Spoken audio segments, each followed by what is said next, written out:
Stadium থেকে আপনাদেরকে সাদর সম্ভাষণ জানাচ্ছি। আমি মাসুদুর রহমানের সাথে রয়েছে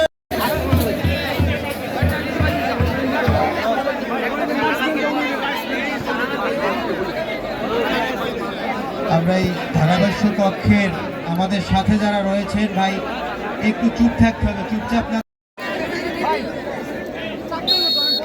রেফারির কলটি আমাদের দৃষ্টিগোচর হয়েছে, আমরা বুঝতে পেরেছি। মাঠের উত্তর প্রান্তে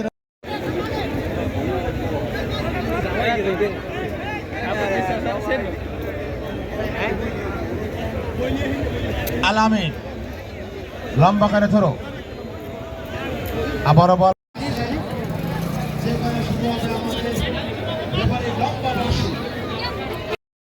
আছেন কই নামান তাই নামান ভাই নামান ধরে নামান হ্যালো